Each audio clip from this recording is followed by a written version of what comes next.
Baie welkom by die voorlesing van die Afrikaanse Sabbatskoolles vir blindes en swaarsiendes. Hierdie lesse word voorsien deur die Wêreldkonferensie van die Sewende Dag Adventiste Kerk. Die voorlesing van die les word aan u gebring deur SSL in samewerking met Adventiste Wêreldradio Afrikaans en word voorgeles deur Marlena Nel.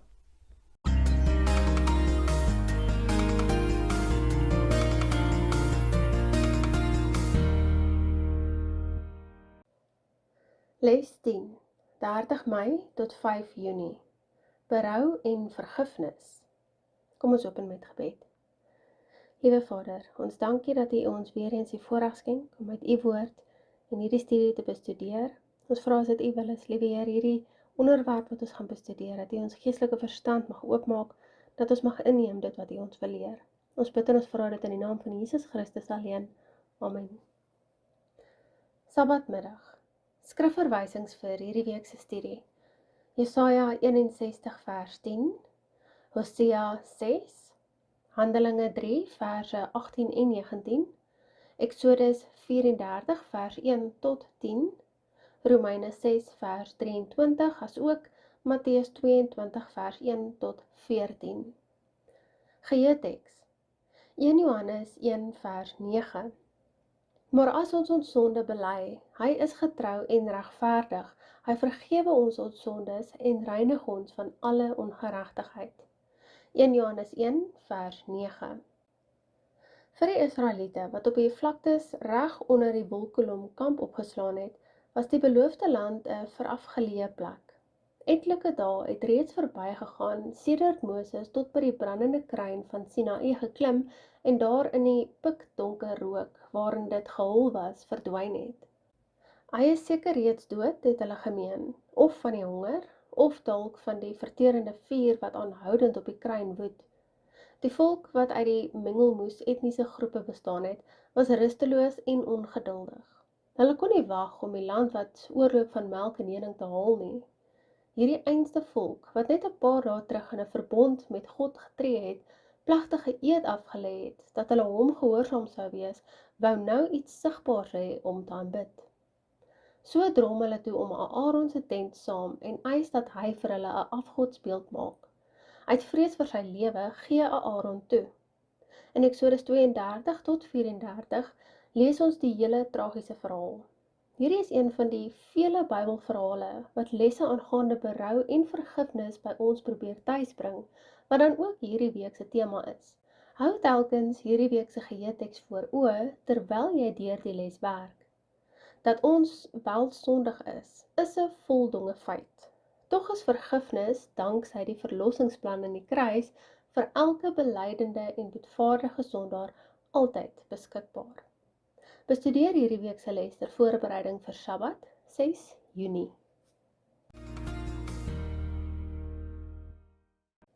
Sondag, 31 Mei.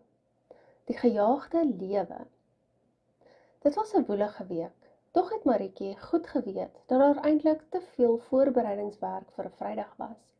Toe sy haar weer kon kry, het die son ondergegaan. Dit was Sabbat en sy was nog nie klaar nie.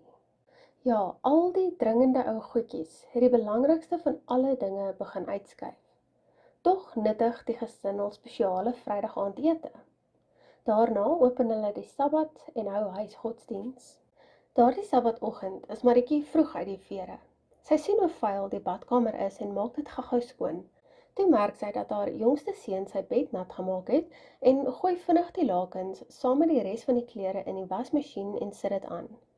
Terwyl sy ontbyt vir die gesin maak, besef Marietjie skielik, sy het skoon van vanmiddag se nagereg vergeet. In 'n japtrap het sy 'n piesangbroodjie in die oond. Toe merk sy dat haar man se kerkshemp 'n stryk markeer. Sy doen dit ook gou-gou. Daarna vou sy sommer die klere ook op en gaan gooi die vullis buite in die drom en skielik tref dit haar.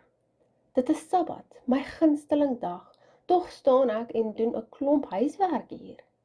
Waarom laat ek toe dat hierdie dinge my aandag van hierdie belangrike dag aftrek, 'n dag waarop ek veronderstel is om met God deur te bring? Vir 'n vlietende oomblik kom allerlei geldige verskonings by Marietjie op, byvoorbeeld dat al die taakies wat sy verrig het noodsaaklik was. Maar was hulle regtig? Met eens besef sy tree op soos Martha, soos Lukas 10 vers 40 wat sê, wat bedrywig was om alles klaar te maak. Met Jesus se treffende vermaning in verse 41 en 42 waar hy sê, Martha, Martha, jy kwel en ontstel jou oor so baie dinge, maar net een ding is noodsaaklik, en Maria het die goeie deel gekies. Dit sal nie van haar weggeneem word nie. Die goeie deel. Wat is die goeie deel? Om uit 'n diepe liefde vir Jesus aan sy voete te sit, en nie net op 'n Sabbat nie, maar elke dag. Dit is wat Marietjie versuim het om vanoggend te doen. Sy het die Here innig lief. Tog het die feit dat die Sabbat 'n geskenk van God is, sodat ons band met hom kan versterk, so gou vergete gebly. Die trane rol oor Marietjie se wange in die stilte van die kombuis. Die doel van hierdie vertelling is nie om klem op die moets en moenies van die Sabbatdag te lê nie, nee, dit is bloot 'n wekroep. Dit vra dat ons kennis moet neem van die dinge wat ons bande met God verswak of wat afbreek aan ons hegte verhouding met hom doen. Wanneer ons die pyn van sonde en skeiding voel en uitroep na hom, is Jesus baie na aan ons. Psalm 53 vers 3 sê vir ons, God het uit die hemel neergesien op die mensekinders om te sien of daar iemand verstandig is wat na God vra. In sy bloedbevlekte hande hou hy 'n wit kleed. Ons trane van berou sien hy en neem ons vuil klere weg. Dan neem hy sy silwerskone kleed van geregtigheid en draai dit om ons. Sy reinheid bedek ons sonde, algeheel en volmaak. Ons kan ons kleed in sy bloed was. Ons lees in Openbaring 7 vers 14, en ek sê vir hom, my Heer, U weet dit. En hy sê vir my, dit is hulle wat uit die groot verdrukking kom, en hulle het hul klere gewas en hul klere wit gemaak in die bloed van die lam. Lees Jesaja 64 vers 6, Sagaria 3 vers 4 en Jesaja 61 vers 10. Die geregtigheid van Christus is 'n belangrike tema. Hoe openbaar die verse hierdie belangrike waarheid aan ons? En waarom moet ons altyd deur met hart en siel aan hierdie belofte vashou? Jesaja 64 vers 6 lees, en ons het almal geword soos 'n onreine, en al ons geregtighede soos 'n besoedelde kleed, en ons het almal verdor soos blare, en ons ongeregtighede het ons weggevoer soos die wind. Sagaria 3 vers 4 lees, daarop het hy aangehef en gesê aan die wat voor hom staan, neem die velklere van hom weg. Toe sê hy vir hom, kyk, ek het jou skuld van jou weggeneem en ek beklee jou met feesklere. Ons lees en sluit af met Jesaja 61 vers 10. Ek is baie bly in die Here, my siel juig in my God, want hy het my beklee met die klere van heil, my in die mantel van geregtigheid gewikkel, soos 'n bruidegom wat priesterlik die hoofsversierel ombind en soos 'n bruid wat haar versier met haar juwele. Maandag 1 Junie. Invluisterings van die Heilige Gees. Op 'n dag staan en dink 'n getroude man aan die vervreemding wat onlangs tussen hom en sy vrou ingetree het. Skielik dring dit tot hom deur dat hy eintlik verkeerd was. Hy was haar nie goedgesind nie, sy woorde was onvriendelik en hy dinge kwyt geraak waaroor hy nou vreeslik spyt is. Skaars kom die besef of 'n ander gedagte verdring dit, maar was dit nie eintlik maar haar verdiende loon nie? Klink hierdie gedagtegang vir jou bekend? Die een oomblik spook mens met gevoelens van berou en die volgende het jy allerlei regverdigings vir jou verkeerde dade en gedagtes. Dit gebeur sommer in 'n japtrap.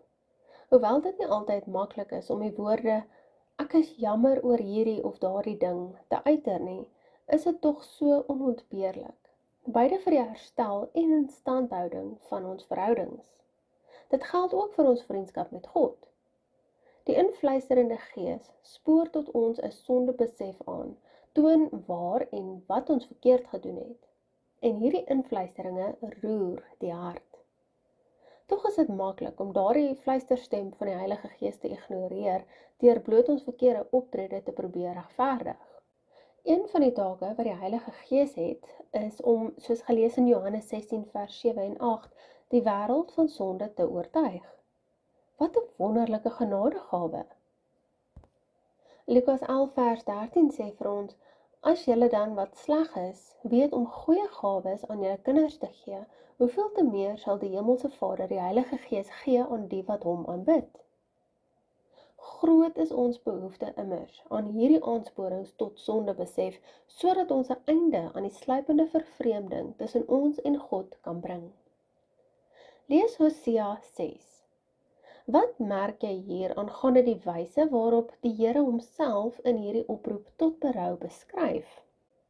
Ons lees hoofstuk 6 van Hosea. Kom en laat ons terugkeer tot die Here, want hy het verskeur en sal ons genees. Hy het geslaan en sal ons verbind. Hy sal ons na 2 dae lewend maak, op die 3de dag ons laat opstaan, sodat ons voor sy aangesig kan lewe. En laat ons dit najaag om die Here te ken.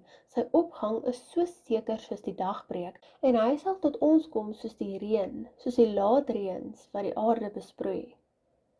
Wat sal ek met jou doen, o Efraim?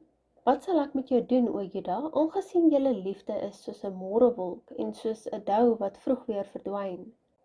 Daarom het ek hulle neergekap deur die profete, hulle gedood deur die woorde van my mond, en die oordeele oor jou kom te voorskyn soos 'n ligstraal.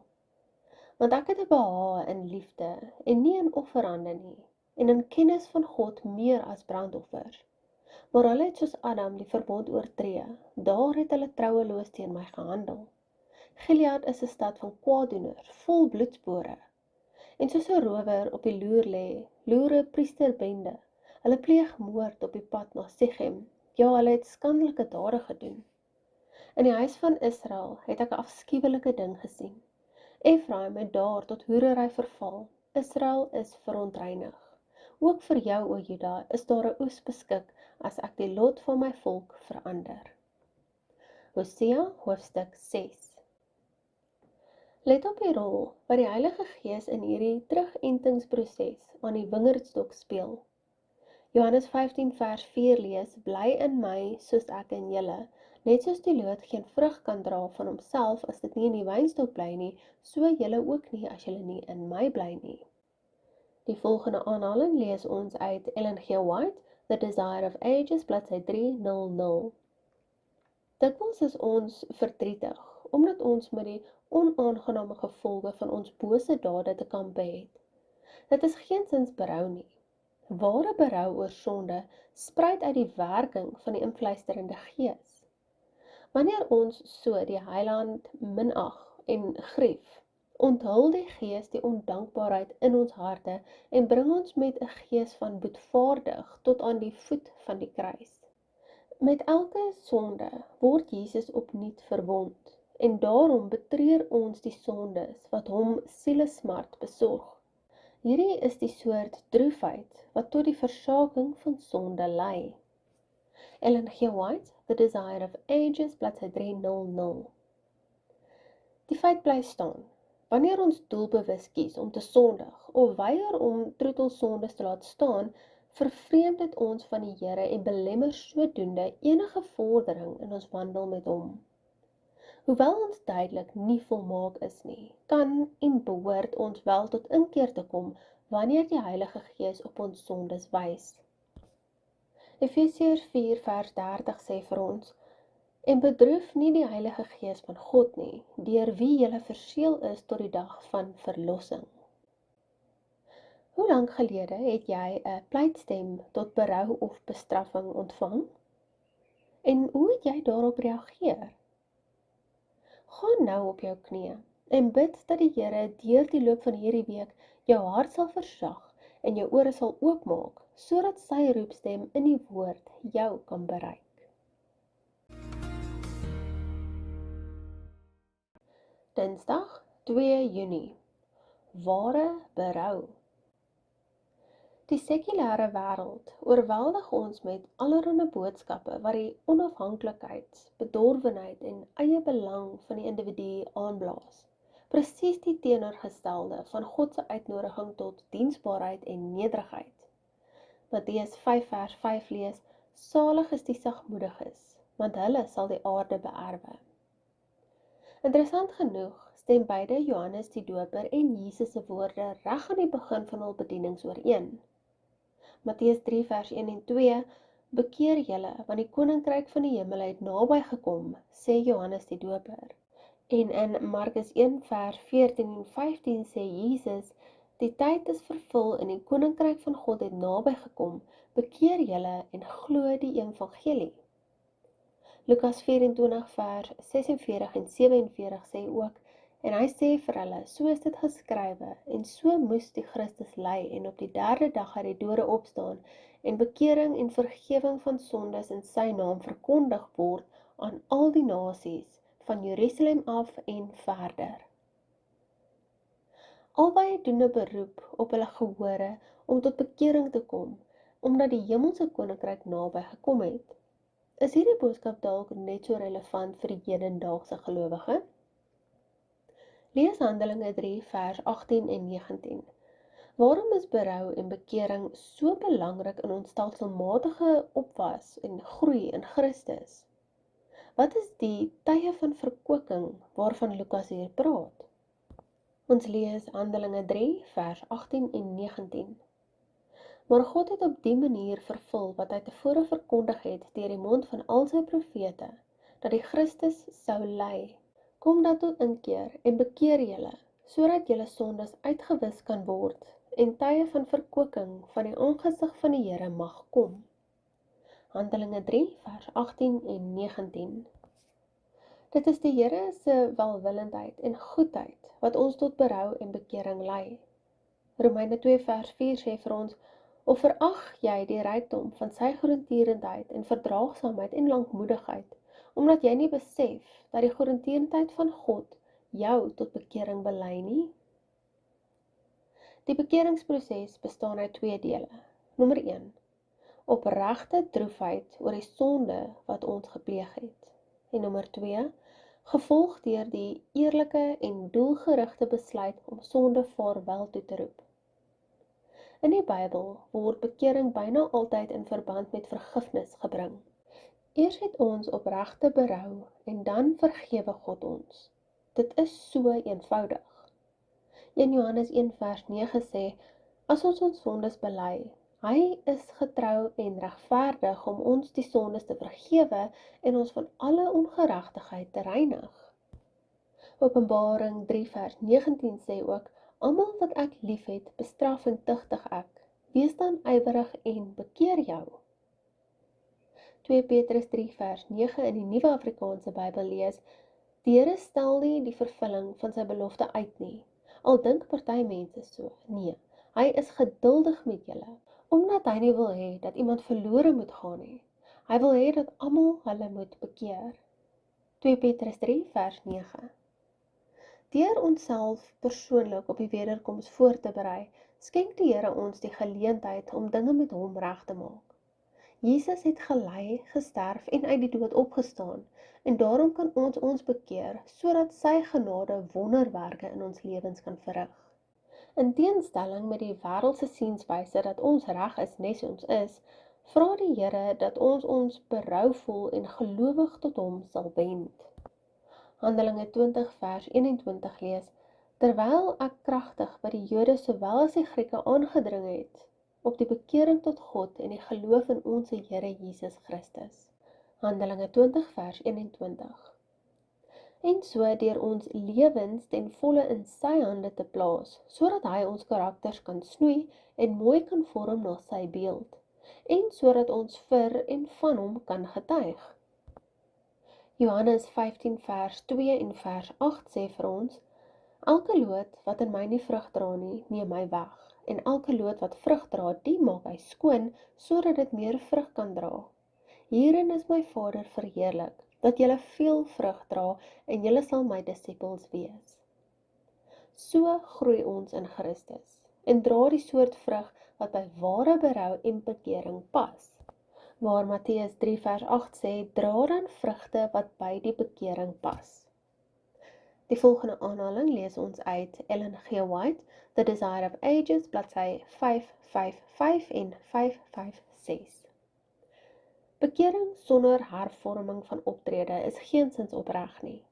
Die geregtigheid van Christus is nie 'n mantel om onbelyde en onversaakte sondes te verberg nie. Allermins, sy geregtigheid is 'n lewensbeginsel wat mense karakter transformeer en jou optrede beheer. Ellen G. White, The Desire of Ages, bladsy 555 en 556. Handelinge 11 vers 18 sê vir ons, en toe hulle dit hoor, het hulle geswyg en God verheerlik en gesê, so het God dan ook aan die heidene die bekering tot die lewe geskenk. Bekering bring lewe, en dit is 'n lewensbelangrike deel van groei of opwas in ons verhouding met God. Dink aan die proses waar volgens ons aan die Here oorgee en tot bekering kom, waar ons dan ook die Here toelaat om ons te snoei en te vorm. Watter gedeelte hiervan is vir jou die uitdagendste?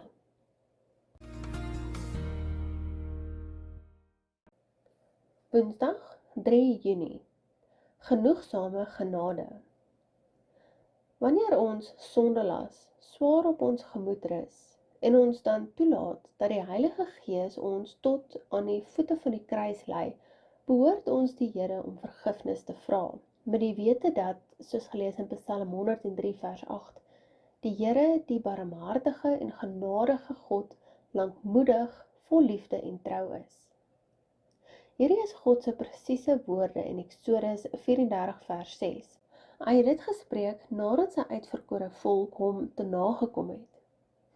Lees Eksodus 34 vers 1 tot 10. Watter deurslaggewende waarheid het ons hier? Ons lees Eksodus 34 vers 1 tot 10. Toe het die Here aan Moses gesê, kap vir jou 2 kliptafels soos die eerstes, dan sal ek op die tafels die woorde skryf, wat op die eerste tafels was, wat jy verbrysel het. En hou jou gereed teen die môre, en klim in die môre op na die berg Sinaï, en gaan daar staan by my op die top van die berg. Maar niemand mag saam met jou opklim nie. Laat daar ook niemand op die hele berg gesien word nie, laat ook geen kleinvee of beeste teen hierdie berg by nie. Toe het hy 2 kliptafels gekap, soos die eerstes, en Moses het die môre vroeg klaar gemaak en op die berg Sinaï geklim, soos die Here hom beveel het, en die 2 kliptafels in sy hand geneem. En die Here het neergedaal in die wolk en daar by hom gestaan, en hy het die naam van die Here uitgeroep.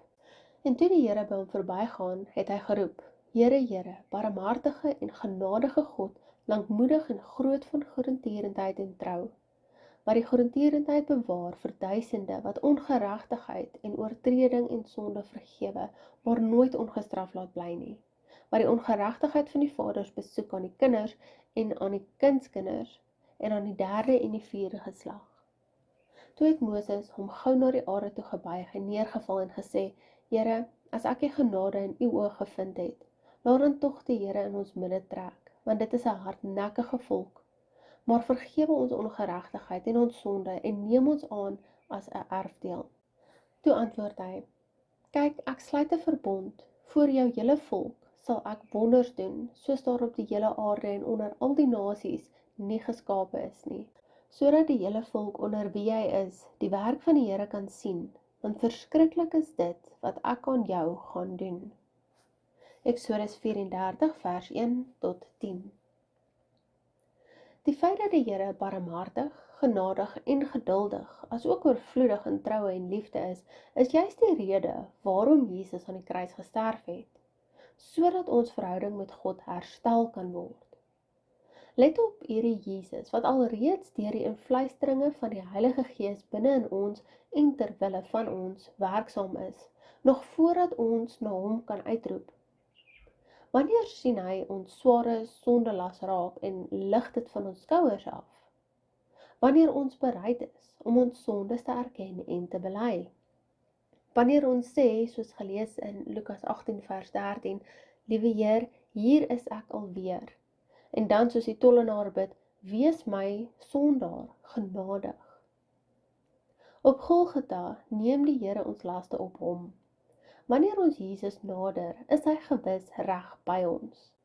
Selfs voordat ons hom uit ons eie nader, terwyl hy nog as 'n goeie herder na ons soek, Terwyl hy by die deur staan en klop, soos gelees in Openbaring 3 vers 20, is hy reg by ons. Laat ons dus nie die kruis vermy nie eenkant staan en die Here op 'n afstand beskou nie. Kom ons haas ons na Jesus en verruil ons sondes en swaarmoedigheid vir sy geregtigheid. Ons lees in Sagaria 3 vers 4, daarop het hy aangehef en gesê aan die wat voor hom staan, neem die velklere van hom weg. Toe sê hy vir hom, kyk, ek het jou skuld van jou weggeneem en ek beklee jou met feesklere. Kom ons lees die volgende verse aandagtig deur. Omskryf elkeen in jou eie woorde. Wat sê dit telkens vir jou oor die genade wat die Here vir ons het? Die eerste vers, Romeine 6 vers 23 in die Afrikaans 2020 vertaling lees. Want die loon van die sonde is die dood, maar die genadegawe van God is die ewige lewe in Christus Jesus ons Here. Romeine 5 vers 20 en 21 in die Nuwe Lewende vertaling lees. Maar hoe meer die sonde geword het, hoe oorvloediger het God se genade geword. Die gevolg hiervan is dat net soos die sonde oor almal regeer het en die dood oor hulle gebring het, God se genade nou regeer. Dit laat ons nou as regverdiges voor God staan en loop uit op die ewige lewe wat ons deur Jesus Christus, ons Here, sal ontvang. Ons lees en sluit af met Romeine 5 vers 8. Maar God bewys sy liefde tot ons daarin dat Christus vir ons gesterf het, toe ons nog sondaars was.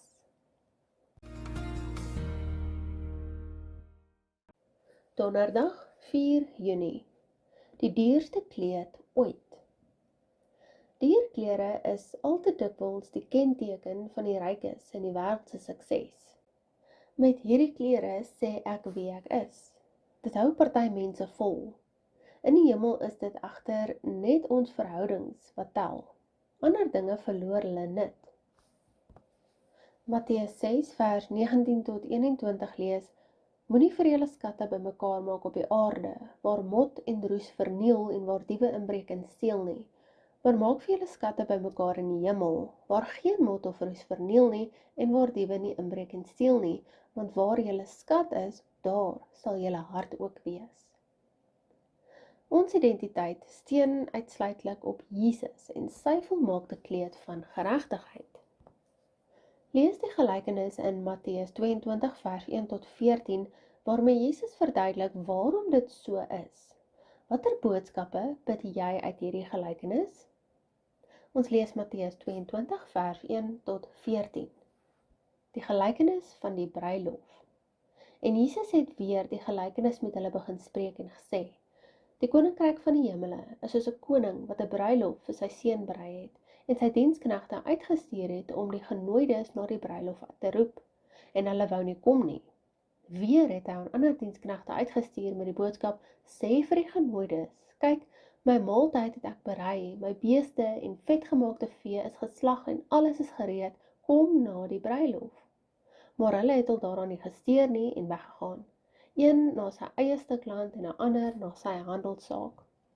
En die ooriges het sy diensknegte gegryp en mishandel en doodgemaak. Toe die koning dit hoor, het hy kwaad geword en sy manskappe gestuur en daardie moordenaars omgebring en hulle stad aan die brand gesteek. Daarop sê hy vir sy diensknegte, die bruilof is wel gereed, maar die genooides was dit nie werd nie. Gaan dan op die kruispaaie en nooi almal wie julle mag vind na die bruilof. En daardie diensknegte het uitgegaan op die paaie en almal versamel wat hulle gevind het. Slegtes, sowel as goeies, en die bruilofsaal het vol gaste geword. En toe die koning ingaan om na die gaste te kyk, sien hy daar iemand wat nie 'n bruilofskleed aan het nie. En hy sê vir hom, vriend, hoe het jy hier ingekom sonder 'n bruilofskleed aan? En hy kon geen woord sê nie. Toe sê die koning vir sy dienaars, bind sy hande en sy voete, neem hom weg en werp hom in die buitenste duisternis, daar sal geween wees en geknars van die tande, want baie is geroep, maar min is uitverkies. Matteus 22 vers 1 tot 14. Jesus spreek die man sonder 'n bruilofskleed as vriend aan in vers 12. Hoewel die man nie op die bruidegom se vraag gereageer het nie, moes die twee tog een of ander verbintenis gehad het. Die man was sekerlik bewus dat hy eintlik veronderstel was om 'n bruilofskleed aan te hê, 'n vereiste wat hy duidelik verkies het om te gaan. Jesus, die bruidegom, se karakter is vlekkeloos en volmaak. Dit is wat hy ons bied. Christus se bruid, soos gelees in Openbaring 19 vers 8, is toegelaat om blink klere van suiwer, fyn linne aan te trek.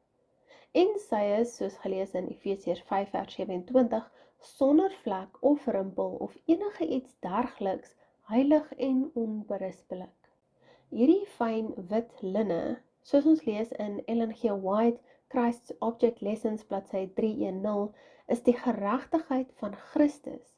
Dit is sy eie vlekkelose karakter, wat elkeen wat Jesus as hul persoonlike Heer en Heiland aanvaar, deelagtig gemaak word. Ellen G. White, Christ's Object Lessons, bladsy 310. Voor die sondeval was Adam en Eva in 'n sagte wit lig geklee, maar daarna kom die skielike besef dat hulle naak is. Genesis 3 vers 7 lees: "Toe gaan albei se oë oop, en hulle word gewaar dat hulle naak is, en hulle het vyeblare aan mekaar gewerk en vir hulle skorte gemaak." Kort daarna vervang die Here die vyeblaarklere wat hulle vinnig gepraktiseer het met dierevelklere.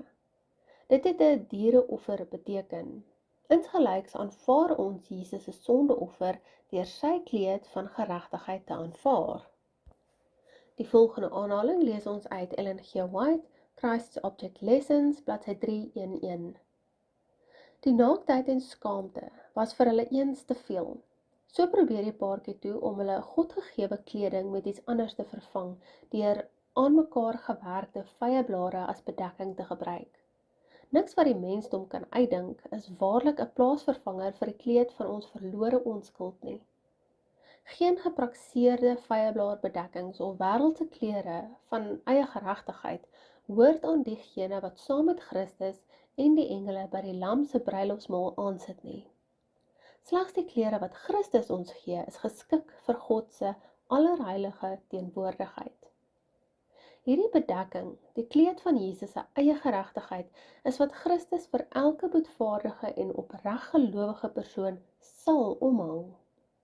Ellen G. White, Christ's Object Lessons, bladsy 311. Ons behoort daagliks Jesus se kleed van geregtigheid aan te trek. Dink hieroor na. Asook die volgende vraag: wat beteken dit en hoe doen mens dit?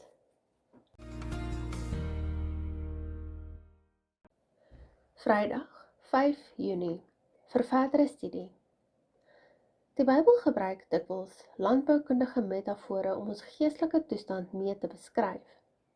Hosea 10 vers 12 is 'n voorbeeld hiervan en vat hierdie week se tema besonder treffend saam.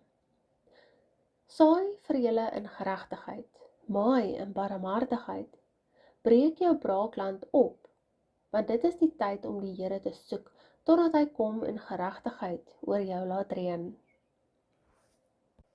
Ons saai, ons oes, ons breek die kluite en soek na die Here in 'n poging om na aan hom te kom. In afwagting op die reën wat die Heilige Gees is, moet die grond van ons harte voorberei en omgespit word. Hoewel die Here bereid is om daardie begeerte na grondbewerking by ons aan te wakker, moet ons in gedagte hou dat ons boesemvriendskap met God 'n vennootskap is. Filippense 2 vers 12 en 13 lees: "Daarom, my geliefdes, soos julle altyd gehoorsaam gewees het, nie in my teenwoordigheid alleen nie, maar baie meer nou in my afwesigheid, werk julle eie heil uit met vrees en bewing, want dit is God wat in julle werk om te wil, sowel as om te werk na sy welbehae." Filippense 2 vers 12 en 13. Ons moet self ons oë op hom gerig hou, self na hom uitreik en self ook aan hom vaskleef. Sodra ons dit gedoen het, doen hy die res. 'n Goeie voorbeeld van vashou aan die Here is in die volgende vers te vind. Deuteronomium 4 vers 3 en 4. Julle oë het gesien wat die Here weens Baal-Peor gedoen het. Want al die manne wat agter Baal-Peor aangeloop het, die het die Here jou God onder jou uitverdelg. Julle daarenteen, wat die Here julle God aangehang het, is vandag nog almal in die lewe. Deuteronomium 4 vers 3 en 4. Vrae vir bespreking. Vraag nommer 1. In Matteus 6 vers 13 lees ons, en laat ons nie in versoeking kom nie, maar verlos ons van die bose. Jesus het pertinent sy disippels geleer om so te bid. Die vraag is net, hou ons dit in gedagte wanneer ons daagliks bid? Hoe gereeld bid jy vir die beskerming teen sonde en versoeking? Vraag nommer 2. Hoe sou jy die kosbare geskenk van Christus se kleed van geregtigheid aan 'n nie-Christen of aan 'n bekeerling wat voorheen 'n nie-Christen was, wou verduidelik? Vraag nommer 3. Hoe sluit Christus se kleed van geregtigheid by die heiligdomsboodskap aan, siende dat laasgenoemde juis om die vergifnis en reiniging van die boetvaardige sondaar draai? Hoe goed is jou begrip van hierdie boodskap, die pragt en die betekenisrykheid daarvan? Ter opsomming. Om in reaksie op die invluisterende gees ons sondes te identifiseer en om die eie ek as deel van die bekeringsproses prys te gee, is beide onontbeerlike aspekte van 'n lewende en dinamiese verhouding met God. Die wete dat ons heeltemal vergewe word en ten volle deur Jesus se kleed van geregtigheid bedek word, is die mees transformerende ervaring wat 'n mens kan beleef. Nie net voel jy hoe die sondelas van jou skouers afgelig word nie, maar ook hoe die liefde van God jou omring, na mate jy al nader aan hom gaan. Dit bind ons aan die Here en versterk ons geestelik en noop ons om hom innig met ons hele wese lief te hê. Kom ons sluit af met gebed. Liewe Vader, baie dankie dat U ons sondes vergewe en dankie dat ons deur Jesus se geregtigheid bedek word. Dankie, liewe Heer, dat U Gees ons lei, dat ons nader aan U mag leef en help ons dat ons die eie ek mag prysgee. Help ons om elke dag U liefde dieper te ervaar en help ons om geestelik sterker te word in U, dat ons U met ons hele hart mag lief hê. Ons bid en ons vra dit in die naam van Jesus Christus alleen. Amen.